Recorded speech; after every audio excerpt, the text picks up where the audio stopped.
देखिए इन लोगों का 1913 से यहाँ पे कब्जा चल रहा है और ये लगान देते आए हैं इस जमीन का। इतना लंबा लगान दिया है, जमीन का इन्होंने टैक्स पे किया है। डीडीओ को इन्होंने पुनर्वास के लिए पैसे भी जमा किए थे कि पुनर्वासी अगर आपको देना है जमीन तो पुनर्वास दे दीजिए। पहली बात तो ये जगमोहन जी का ये पत्र है जिसपे उन्होंने इनको एग्रीकल्चरिस्ट करार दिया है as a cabinet minister of government of India. अगर सनातन धर्म में आस्था रखने के बावजूद आप इनके मंदिरों का विनाश कर रहे हैं तो आप तो खिलजी से भी बड़े हैं भाई। आप तो आरएसएस के मूल सिद्धांत को भूल गए। क्या आप खाली कॉर्पोरेट के लिए मुख्यमंत्री बनी बैठी हैं? सनातनी सरकार है, लेकिन आप कितना कर्तव्यों का अपने राज धर्म का पालन कर रहे हैं पहले वो देखिए ना। आप तो सनातन की आड़ में गद्दी में बैठे हैं खाली। चलिए फैसला सुप्रीम कोर्ट में होगा, अब होगा सुप्रीम कोर्ट में। इनकी लड़ाई को हम लोग आगे ले जाएंगे। सबसे पहला सनातन धर्म का, किसी भी धर्म का माने है दया। चाहे वो राज धर्म हो चाहे सनातन धर्म हो, बिना दया के कोई धर्म नहीं है। इनके बच्चे बिना मोजे के नहीं टहल रहे हैं लॉन में, और ये बच्चे नंगे पांव टहल रहे हैं। देखिए आप कॉर्पोरेट के कर्जे 1,000 करोड़ माफ कर सकती हैं, लेकिन ये 2,500 लोगों को छत नहीं दे सकते। ये मेरा 17वां दिन है अनशन पर, और मेरा प्रण भी यही है कि जब तक इस बार जीत नहीं होगी तो मेरा अनशन नहीं टूटेगा। अखिल क्षत्रिय महासभा के बैनर से मैं सारे क्षत्रिय, अग्रिम पंक्ति के क्षत्रिय नेताओं से, हिंदू क्षत्रिय, हिंदू राजपूतों, मराठा राजपूतों, सिख राजपूतों से ये निवेदन करूंगा कि आपका धर्म है जाति से परे हटकर लोगों की रक्षा करना। साहब मुझको जो लगता है कि माननीय मोदी जी तक ये बात ही नहीं गई है, नहीं तो मैं तो नहीं मान सकता कि वो आदमी वो शख्स, महान शख्स इनको नजरअंदाज कर दे। गरीबी को उम्मीद रखते हैं प्रधानमंत्री नरेंद्र मोदी? बिल्कुल उम्मीद रखता हूँ। परम शिव भक्त जो है किसी को नजरअंदाज नहीं कर सकते। नमस्कार, मैं हूं ए.के. खुर्रम और आप देख रहे हैं विजन 24 न्यूज। हमने 3 दिन पहले यहाँ पर एक कवरेज की थी। विजन 24 ने यहाँ पर आकर कवरेज की यमुना खादर में, जहाँ की महिलाओं द्वारा, बुजुर्गों द्वारा और उनमें खास करके बच्चे भी हैं, ये सब लोग धरना दे रहे थे एक मंदिर के टूटने के विरोध में। और सिर्फ मंदिर ही नहीं तोड़ा गया, इनके घर भी तोड़े गए। और तोड़े किसने? कि सरकार ने तोड़े, दिल्ली सरकार ने तोड़े, डीडीए ने तोड़े। और जमीन किसकी है? जमीन ये किसानों की बताई गई है। और ये जितने हैं किसान परिवार यहाँ पर हैं, ये महिलाएं हैं, इधर पुरुष हैं। ये यहाँ पर खेती बाड़ी करते थे। यमुना यहाँ से थोड़ी नजदीक है, 2-3 किलोमीटर की दूरी पे। तो वो जितना भी खादर का एरिया है वो सब खेती बाड़ी के लिए किसानों की जमीन थी। 1913 से ये लोग यहाँ पे रह रहे हैं, इनके पास इसके डॉक्यूमेंट हैं। और जो लगान की रसीदें, हालांकि अंग्रेजों के टाइम में भी जो इन्होंने टैक्स दिया जाता था वो रसीदें भी इनके पास है। हमने 3 दिन पहले ये यहाँ पे कवरेज की थी। और ये धरना जो अनशन चल रहा है, धरना नहीं इसको अनशन कहेंगे, मंदिर ये तोड़ा गया और मंदिर तोड़ने के विरोध में तमाम महिलाएं अनशन पर हैं कि जब तक हमारा मंदिर जो है वो पुनर्निर्माण नहीं किया था हम अनशन पे रहेंगे। उस दिन 13वां दिन था और आज 17वां दिन है इनके अनशन को। और ये अभी भी महिलाएं यहाँ पर जो है वो पूरी दृढ़ता से जुटी हुई हैं।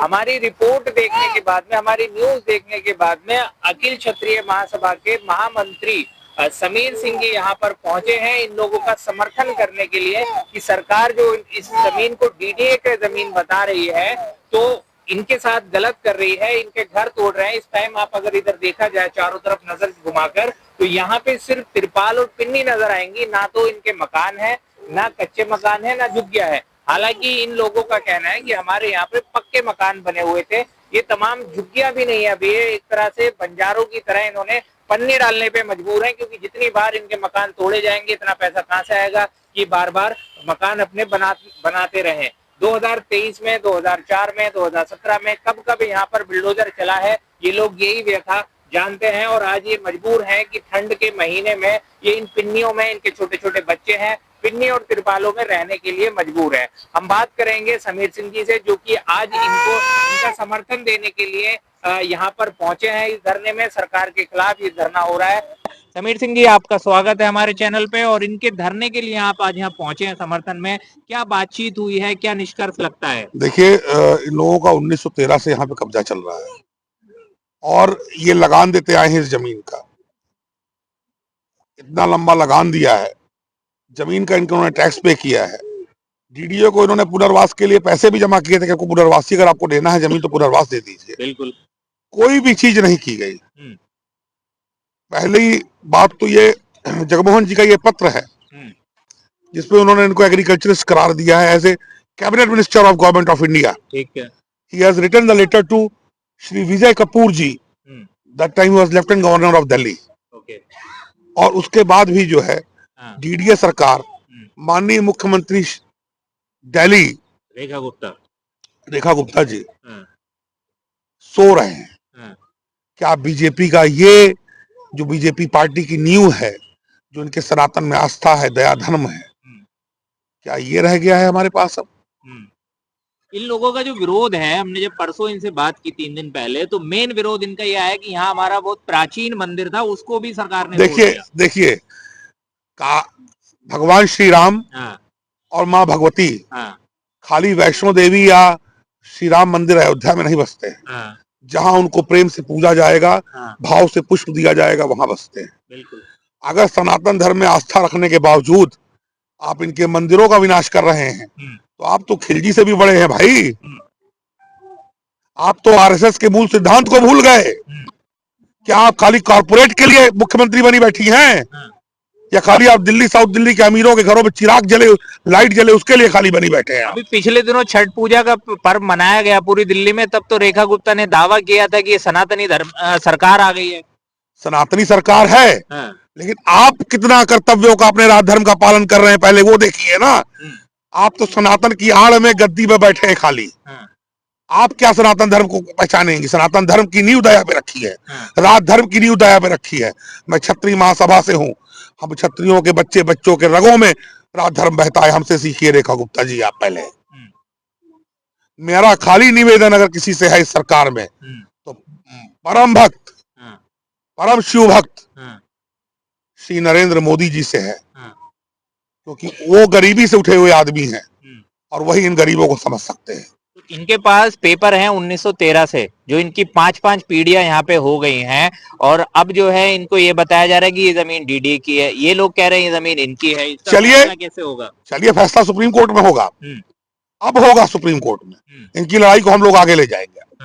आप यहाँ आज पहुंचे हैं, हमारी खबर देख के आप पहुंचे, आपने हमें भी बुलाया, आपने बहुत अच्छी खबर निकाली। उसके बाद लोगों का दर्द आपने बांटा, बहुत बहुत शुक्रिया। और ये भगवान चाहेगा तो इसमें 1 महीने के अंदर रिजल्ट आना चालू हो जाएगा। किस तरह से आप इनका सपोर्ट करेंगे, किस तरह से आप इनकी मदद करेंगे, कहाँ तक का लड़ाई रहेगा? हम इनकी लड़ाई पहली बात तो सुप्रीम कोर्ट ले जाएंगे। ठीक।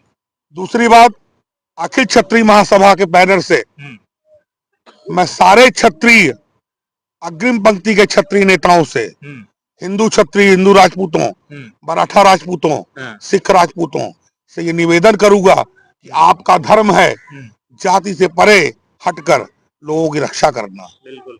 और आप लोग सारे लोग आगे आइए। 2500 लोग, 2000-2500 लोग बिना छत के हैं। ये बच्चे सब बिना छत के हैं। बिल्कुल। जानवर मर रहे हैं, बच्चे बीमार हैं, और वो भी दिल्ली में। अरे माननीय मुख्यमंत्री जी, आप दावा करने लगी हैं 4 ट्रिलियन इकोनॉमी का। इंडिया को हम 4 ट्रिलियन इकोनॉमी बनाएंगे। क्या खाक बनाएंगे आप कॉर्पोरेट के कर्जे 1-1 हजार करोड़ माफ कर सकती हैं, लेकिन 2,500 लोगों को छत नहीं दे सकते। शर्म की बात है आपके लिए। दावा तो विकास की सरकार का किया जाता है कि हम विकास करेंगे, जहां झुकी वहीं मकान का भी वादा किया गया। प्रधानमंत्री नरेंद्र मोदी ने खुद कहा था। साहब, मुझको जो लगता है कि माननीय मोदी जी तक ये बात ही नहीं गई है, नहीं तो मैं तो नहीं मान सकता कि वो आदमी, वो शख्स, महान शख्स इनको नजरअंदाज कर दे, गरीबी को उम्मीद रखते हैं प्रधानमंत्री नरेंद्र मोदी। बिल्कुल उम्मीद रखता हूँ। वो परम शिव भक्त जो है किसी को नजरअंदाज नहीं कर सकते, गरीबों को तो नजरअंदाज नहीं कर सकते वो। ये अमीर लोग हैं, बीजेपी की आड़ में मुख्यमंत्री बन गए, विधायक बन गए हैं। इन्होंने कभी बीजेपी का बस्ता नहीं उठाया होगा, आरएसएस का। इन्होंने कभी आरएसएस की पंक्ति नहीं ज्वाइन की होगी, और आज वो मुख्यमंत्री बने बैठे हुए हैं। ये लोग हैं जो बीजेपी खराब कर रहे हैं। ये बीजेपी का अनुशासन में नहीं आता है कि गरीब लोग मर रहे हैं और हम बैठ के अपने कमरों में कॉफी और बिना मोजा के पैदल नहीं चल रहे हैं। जैसे आपने बताया कि आप इनको कानूनी मदद भी देंगे, आगे जो है वो मदद भी देंगे, हम राजनीतिक मदद भी देंगे। और इनका हम प्रोजेक्ट करेंगे कि नहीं भाई आप इनको करिए, और हम विवश करेंगे सरकारों को, हर तरह की लड़ाई लड़ी जाएगी। अच्छा, जैसे रेखा गुप्ता तो दिल्ली की मुख्यमंत्री हैं, लेकिन रेखा राजपूत जो हैं वो इस धरने को लीड कर रही हैं। अब रेखा की लड़ाई है। देखिए कौन सी रेखा जीतती है? इन्होंने जो है वो सब जगह एप्लीकेशन दी है, सब जगह अपनी शिकायत दी है, और जब भी धरने गरीबों दिए की हैं। ऐसा देखिए, हाँ मेरी बात सुन लीजिए, जी। जब तक कि सही जगह पे आप चोट नहीं करेंगे हाँ तब तक कुछ होने वाला नहीं है। हाँ बहुत मोटी चमड़ी हो चुकी है। बिल्कुल सही बात। एक्चुअली क्या है हाँ कि हिंदुस्तान में हाँ विपक्ष खत्म हो चुका है। हाँ तो इन लोगों के अब समझ में आ नहीं रहा है। जो मुख्य लोग जुड़े हुए हैं, आरएसएस विचारधारा के लोग बीजेपी से जुड़े हुए हैं, हम्म, उनके समझ में तो अच्छी तरह से है कि गरीबी क्या होती है, या अनुशासन क्या होता है। बिल्कुल। ये आरएसएस की नींव, बीजेपी की नींव सनातन धर्म पे रखी गई, और उसकी नींव दया धर्म में है। सबसे पहला सनातन धर्म का, किसी भी धर्म का माने है दया। बिल्कुल। चाहे वो राज धर्म हो, चाहे सनातन धर्म हो, बिना दया के कोई धर्म नहीं है। और ये दया ही नहीं इन लोगों के अंदर। ये तो अपना ही देख रहे हैं खाली। इनके बच्चे बिना मोजे के नहीं टहल रहे हैं लॉन में, और ये बच्चे नंगे पांव टहल रहे हैं। देखिए, बिल्कुल सही बात। तो ये कमी है। इसको सही दरबार में पेश करना पड़ेगा, सुप्रीम कोर्ट लड़ाई लड़ी जाएगी, इसको आगे लाया जाएगा। और ये निश्चित रहे कि अगर ये सोच रहे हो दिल्ली में बैठे हाँ राजनेता हाँ कि 2,500 आबादी को हम नेग्लेक्ट कर सकते हैं, हाँ ठीक है, आवाज कर लेंगे, लेकिन इस 2,500 आबादी की आवाज 25 करोड़ 50 करोड़ हिंदुस्तानी जब उठाएगा, तब किसको किसको नेग्लेक्ट करोगे आप? भाई, राजपूत समाज तो इनके साथ खड़ा होगा। बात की समीर सिंह जी से, उन्होंने इनको हर तरह से सपोर्ट करने का यहाँ पर वादा किया है। इन सभी अनशनकारियों के साथ में, जो भी अनशन यहाँ पर ये महिलाएं कर रही हैं या पुरुष कर रहे हैं, उनके साथ में। और इस बारे में जो रेखा राजपूत जी से बात हुई है समीर सिंह जी की, हम उनसे जानेंगे। ये आपको सपोर्ट करने के लिए यहाँ पहुंचे हैं, क्या कहना चाहेंगे? मैं बहुत बहुत ज्यादा धन्यवाद करना चाहूंगी सबसे पहले तो, कि हम लोगों के साथ खड़े होने में ही एक हमारी जीत है जी। ये तो बात की बात है कि जीत है या नहीं, लेकिन हमारे साथ खड़े हैं, उससे ही हमें बहुत ज्यादा साहस मिलता है और एक जीत की तरफ हम चलते हैं।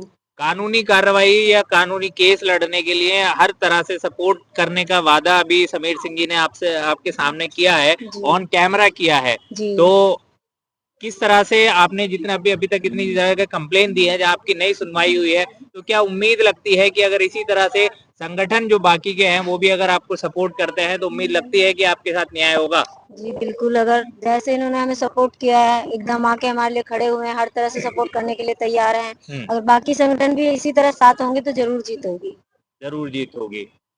कितना टाइम अभी कितना टाइम आपको यहाँ पे हो गया है? आज जैसे 17वां दिन तो आपके आज अनशन को है। ये मेरा 17वां दिन है हाँ, अनशन पर। हाँ, और मेरा प्रण भी यही है कि जब तक इस बार जीत नहीं होगी तो मेरा हाँ। अनशन नहीं टूटेगा। प्रशासन से कुछ आपको जो है वो आवाज, मतलब कॉल कुछ कोई आ रहा है प्रतिनिधि प्रशासन का कि कुछ बात करने के लिए कि अनशन खत्म करा जाए? कोई ऐसी बातचीत अभी जी हुई है नहीं, कहीं भी? एक दिन आए थे यहाँ पर देखने के लिए, हाँ, फोटो वीडियो लिया और हाँ, पूछने लगे कि आप कुछ खा रहे हो या नहीं खा रहे हो, हाँ, फलहार तो खा रहे होगे, फल तो ले ही सकते हो। मैंने कहा मैं कुछ नहीं लूंगी, हाँ। जब तक मेरा ये प्रण पूरा नहीं होता है मैं कुछ नहीं लूंगी। तो आप फल भी नहीं खा रहे हैं, जी नहीं। सिर्फ पानी पी रहे हैं? जी खाना वाना कुछ नहीं ले रहे हैं? मुझे खाना ही नहीं है, जब तक ये मेरा प्रण है। मैं नहीं जानती मैं जीतूंगी या हारूंगी, पर ये मेरा प्रण है कि जब तक ये मंदिर जैसे तोड़ा वैसे नहीं बनाया जाता, इन लोगों को घर जैसे उजाड़े नहीं दिए जाते इनको, मैं अब कुछ नहीं खाऊंगी। जब एक महिला ठान लेती है तो यमराज से भी अपने पति के प्राण वापस ले आती है। वही चीज जो है वो इस वक्त रेखा राजपूत जो है उन्होंने प्रण लिया है कि जो हमारा ये प्राचीन मंदिर तोड़ा गया है, इसका जब तक पुनर्निर्माण नहीं होगा तब तक मैं अनशन पे रहूंगी। सिर्फ पानी पीकर जो है ये अपना अनशन चला रही हैं, कुछ भी नहीं खा रही हैं, फल भी नहीं खा रही हैं। प्रशासन के लोगों ने आके इनसे रिक्वेस्ट भी करी कि आप फल तो खाएं कम से कम, लेकिन ये नहीं खा रही हैं। इनका प्रण है, 17वां दिन है आज, उसके बावजूद भी जो है ये कुछ नहीं खा रही हैं। इनका प्रण है कि ये मंदिर बनेगा तभी जो है वो मैं कुछ भी खाऊंगी पीऊंगी, उससे पहले कुछ नहीं है। इनकी आवाज प्रशासन तक नहीं पहुंच रही थी, लेकिन अब पहुंचने की उम्मीद है। अखिल क्षत्रिय महासभा यहाँ पर पहुंची है, उन्होंने इनको आश्वासन दिया है साथ देने का कि हम आपके साथ खड़े हैं। सरकार के खिलाफ जाना पड़े, डीडीए के खिलाफ जाना पड़े, या फिर केंद्र सरकार के खिलाफ जाना पड़े, या फिर सुप्रीम कोर्ट तक लड़ाई लड़नी पड़े, तो हम सब मिलके लड़ाई लड़ेंगे और जो किसानों की जमीन है वो इनको दिलवाने का काम किया जाएगा। यानी कि ये जो अभी पिन्नी और तिरपाल के नीचे रह रहे हैं, उसमें ना रह के इनके जो मकान थे यहाँ पे, इनकी जो जमीनें थी जिनमें खेती करते थे, और अब इनके पास रोजगार भी नहीं है, क्योंकि जमीन नहीं है तो फिर खेती करने के लिए इनके पास रोजगार भी नहीं है। तो ये सारी चीजें वापस लेने के लिए अगर इन्हें सुप्रीम कोर्ट तक भी जाना पड़ा तो अखिल क्षेत्रीय महासभा जो है वो इनको सुप्रीम कोर्ट तक भी कानूनी पूरी मदद देगी। तो कब तक ये सुनवाई होगी, कब तक सरकार जागेगी? ठंड भले से बढ़ रही है लेकिन इनके हौसले ठंडे पड़ते हुए नजर नहीं आ रहे हैं। इतनी बड़ी संख्या में ये महिलाएं हैं और यहाँ पर ये बैठी हुई हैं, रोज अनशन पे बैठती हैं। इस मंदिर में आके, मंदिर तो तोड़ दिया गया है लेकिन इन्होंने इस पर भी तिरपाल से कवर किया हुआ है कि मंदिर का जो अस्तित्व है, मंदिर की जो जमीन है वो वहीं की वहीं बाकी रहे। तो सरकार कब तक ये बात सुनेगी, ये इंतजार रहेगा। और इंतजार भी इस तरह से है कि इनका जोश जो है वो ठंडा नहीं होने वाला है। तो सरकार की कार्रवाई के लिए, कानूनी कार्रवाई करने के लिए भी अब कदम उठाने को तैयार है ये लोग। धन्यवाद।